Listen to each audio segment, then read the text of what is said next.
तो फिर पापा थोड़ा सा भाजी छोड़े थे, तो मैं उसे अभी हाथ में ली ही थी और जाकर घर में अभी मतलब मुंह में भी डाली भी नहीं थी, अभी डाल ही रही थी, तो लोग किसी ने आके ये सब बोल दिया।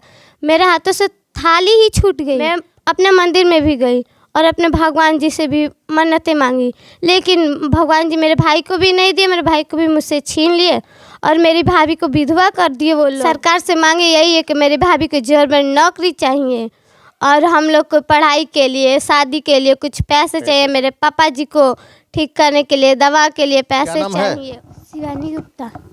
शिवानी, क्या मांगोगी सरकार से, बताओ क्या चाहती हो? मेरी भाभी को गवर्नमेंट जॉब चाहिए, हम लोग को शादी और पढ़ाई के लिए कुछ पैसे चाहिए, मेरे पिताजी बीमार हैं उनके लिए दवा के लिए पैसे चाहिए, मेरे 2 भाई हैं उनको मतलब नौकरी के लिए कुछ पैसा चाहिए। वो लोग मतलब मेरे पापा भी बहुत ज़्यादा बीमार रहते हैं, अगर वो उनका डेथ हो गया तो फिर हम लोग को और कोई देखने वाला नहीं थे। मेरा भाई एक जो बड़ा था वही देखता था। फिर में यही कमाते थे? जी यही कमाते थे।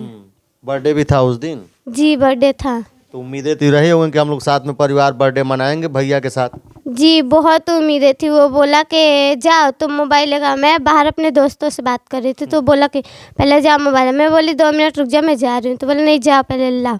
मैं लेकर आई, उसके बाद ही 1 घंटा पता चला, 1 घंटा बाद ही पता चला। अभी पिताजी मेरे खाकर उठे थे। मैं गई कि शायद मैं भी खा लूँ, मेरे को भूख नहीं लगी थी उस दिन, मेरे पेट में दर्द था। तो मैं भाभी से बोली कि भाभी मुझे कुछ खाना नहीं है, तो वो बोली ठीक है नहीं खाओ। तो फिर पापा थोड़ा सा भाजी छोड़े थे, तो मैं उसे अभी हाथ में ली ही थी और जाकर घर में अभी मतलब मुंह में भी डाली भी नहीं थी, अभी डाल ही रही थी, तो लोग किसी ने आके ये सब बोल दिया। मेरे हाथों से थाली ही छूट गई और फिर मेरे को पता ही नहीं चला कि मतलब हो क्या रहा है ये सब। फिर बहुत लोग दिलासा दिए कि मतलब ठीक है जाओ भगवान जी से मिनती मांगो कि वो मतलब कुछ करे।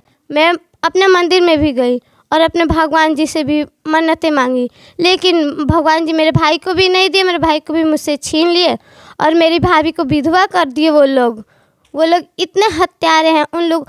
मेरे भाई के खून, अरे क्या बोलते हैं, खून की नदियाँ बहा रहे थे। हम लोग भी उन लोग को खून की नदियाँ बहाएंगे। वो लोग इतने हत्यारे हैं, 1 नहीं 2 नहीं बल्कि 6 मर्डर करे हैं यहाँ पर भी, वहाँ पहले भी कई लोगों का किए हैं क्या? जी यहाँ से करके फिर वो नारायणपुर के कहीं कहाँ बोले जाए तो उधर भी मर्डर किया गया है, उधर भी 3 मर्डर किया गया था, इधर भी 3 मर्डर। इधर छोटे भाई को मतलब मार कर फेंक दिया गया था। वो लोग सोचे कि इसे मार दिए हैं, लेकिन वो मरा नहीं था, उसके उल्टा चल गया था। कुल्हाड़ी जो है वो वहीं पर बेहोश हो गया, उसको झाड़िया में फेंक दिया गया था।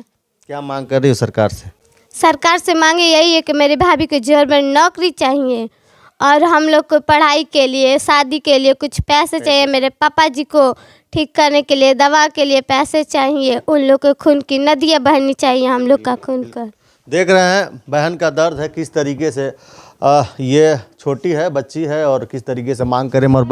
और क्या कहोगी बताओ? अच्छा देख सकते हैं, मैं बात नहीं कर सकता हूँ, बोलने की हालत में नहीं है। और ये परिवार है और उस दिन खुशियाँ मनाने के लिए घर पे तैयारी चल रही थी बर्थडे और 9 वर्ष की, कि हम लोग सेलिब्रेट करेंगे घर में परिवार के साथ, लेकिन ऐसा नहीं हुआ। ऊपर वाले को ये मंजूर नहीं था और इन लोगों के साथ उल्टा हुआ। और ये मांग कर रही है सरकार से कि हम जो है क्या हम लोगों को चाहिए। सरकार से उम्मीदें अभी इन लोगों की है, कुछ वादे भी की है प्रशासन, देखिए आगे क्या होता है। और इस तरीके की घटना को आप क्या कहेंगे? आप कमेंट पर अपनी प्रतिक्रिया जरूर दर्ज करिएगा।